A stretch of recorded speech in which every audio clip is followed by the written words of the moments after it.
Kabar adanya orang ketiga dalam keretakan rumah tangga Ben Kasyafani dan Marsyanda akhirnya terkuak dalam sidang perceraian mereka kemarin. Hal tersebut sempat dibantah oleh pihak Ben namun akhirnya diakui. Lantas benarkah orang ketiga tersebut adalah Reno, mantan gitaris Slank? Dan benarkah Ben Kasyafani berusaha merebut hak asuh Sienna dari Marsyanda? Pemirsa, berikut liputannya.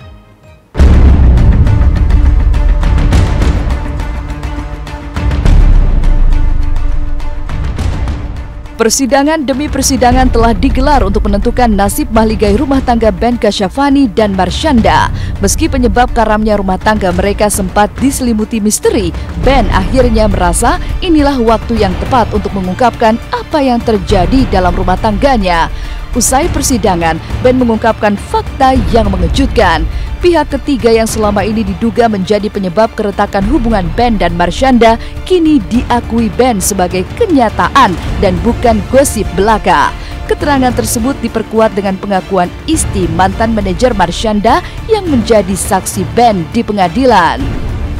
Ya, memang ada soal pihak ketiga yang juga kita dalilkan juga. Ya, memang sebenarnya sudah cukup lama, tapi memang kita lebih banyak ini porsinya di waktu yang tepat. Di situ memang sekarang memang saatnya seperti yang saya sudah bilang kemarin, ada beberapa hal yang memang lebih baik ya kita jelaskan di tempat yang lebih tepat ya. Salah satunya adalah ya pengadilan pastinya. Memang dua pihak saksi yang menjelaskan bahwa memang ada itu. Bahkan manajernya sendiri bilang bahwa si pihak ketiga itu, si R itu cinta sekali sama si M, Marsyanda. Marsyanda juga demikian gitu. Sampai bisa pergi bareng kalau mau buat lagu gitu. Jadi makanya maksudnya Ben itu kan sebagai suami kan juga beritahu ke dia gitu. Cukup berat bagi Ben menyimpan rapat jalinan asmara terlarang istrinya dengan pria lain yang disebut oleh Ben dengan inisial R. Marsyanda dan R dikabarkan mulai berajut cinta di belakang Ben sejak Februari 2014 lalu. Setelah berbulan-bulan menelan kenyataan pahit ini sendiri, Ben akhirnya mengungkapkan kegalauan hatinya. Sementara itu beberapa waktu lalu, Renold Effendi yang santer dikabarkan sebagai orang yang dekat dengan Marsyanda membantah dengan tegas bahwa dirinya memiliki hubungan spesial dengan Marsyanda. Ia mengaku hubungannya sebatas pekerjaan profesional. Lantas, siapakah sebenarnya sosok laki-laki berinisial R tersebut? Supaya clear semuanya gitu, maksudnya nggak ada masalah, nggak ada fitnah lah gitu ya. Jadi itu benar-benar pure hubungan kerja gitu. Ada gosip-gosip kayak gini juga saya nggak ngerti, innalillahi banget buat saya, tapi ya memang benar-benar hubungan kerja nih gitu. Komunikasi itu hanya pada saat proses pembuatan lagu sampai launching, hanya itu aja gitu, proses ke situ aja gitu.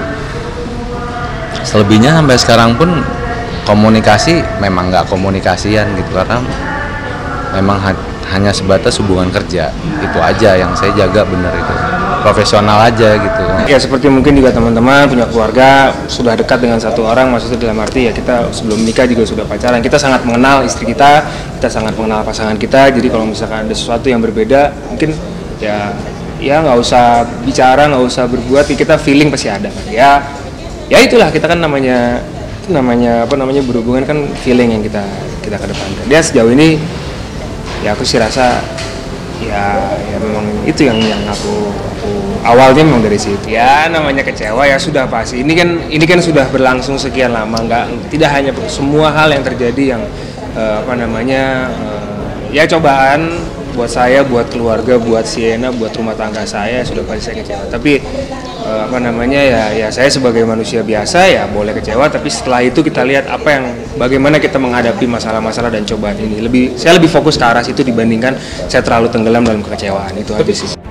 Terlepas dari fakta mengejutkan yang kini terungkap, misteri tentang penyakit bipolar yang kabarnya diderita Marsyanda juga masih menjadi teka-teki. Dalam persidangan pun, permasalahan ini menjadi perdebatan panjang. Selain seorang ahli kejiwaan yang menjadi saksi ahli dalam persidangan, Ben juga mendatangkan sang ibunda yang pernah mendiskusikan tentang penyakit bipolar dengan Marsyanda. Saksinya ada 4, kita bukain sekarang kan, biasa kan enggak kan? 4 itu, 1 mamahnya Ben, kedua istri mantan manajernya Caca, 1 lagi ahli kejiwaan, 1 lagi Kaseto psikologi anak. Kalau mamah Ben sama istri pernah, Caca sendiri bilang bahwa dia memang gangguan bipolar. Istri sebelum kontrak sama Caca udah bilang, saya gangguan bipolar, saya dari keluarga broken home, apakah kamu tetap mau jadi manajer saya? Istri bilang tetap mau. Kalau mamahnya Ben pernah ngobrol karena motivator itu kan mamahnya bareng sama Caca supaya bisa dia ngajar di 10 kota. Dan dia juga bicara soal bipolar dengan mamahnya Ben. Terus yang kalau ahli kejiwaan, kita kan buktinya ada 41 bukti yang kita ajukan di sini. Tapi pertanyaan yang paling mendasar adalah, apakah ahli ini pernah memeriksa Marsyanda? Tidak. Saya tadi tanya, ahli tahapan-tahapannya untuk memeriksa orang dinyatakan bipolar apa? Panjang. Saya harus ketemu, konsultasi, harus ada keyakinan yang cukup, tes ini, tes itu, dia bilang gitu kan, ada tes macam-macam lah gitu. Apakah prosedur itu dilakukan kepada Marsyanda oleh ahli? Tidak. Ben yang telah pupus mengharapkan kembali keutuhan rumah tangganya kini memang sedang mati-matian berjuang untuk memperoleh hak asuh Siena. Salah satu usaha yang dilakukan Ben adalah dengan meminta Kaseto sebagai psikolog anak untuk bersaksi di persidangan. Kaseto dianggap mampu memberikan saran terbaik untuk tumbuh kembang buah hati Ben dan Marsyanda.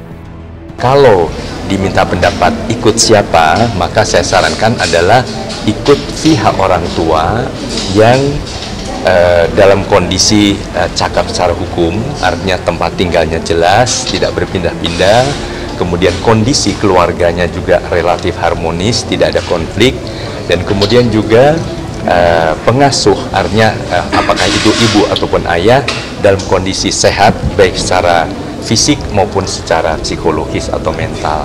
Oh ya, satu tambahan, bahkan tadi Kaseto juga menjelaskan, berdasarkan keilmuannya, dia menjelaskan dengan bagus sekali mengapa anak di bawah umur itu harus jatuh ke ibunya.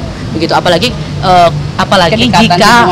jika dari lahir memang dirawat ibunya, takut justru dia membahayakan psikologis dari si anak. Kata lain, kalau perceraian Ben udah pasrah, tapi kalau masalah hak asuh anak, itu tadi 2 ahli sudah menjelaskan, 2 saksi biasa sudah menjelaskan. Jadi lebih pantas kalau diserahkan kepada Ben, itu intinya. Titi Kamal membawa buah hati ke lokasi syuting. Lantas benarkah Titi Kamal membawa perlengkapan heboh demi kenyamanan Arjuna putranya? Terus tonton Was-Was yang akan kembali setelah jeda berikut ini. Itu sayur-sayurannya, terus ada minumnya juga, terus ada mainannya.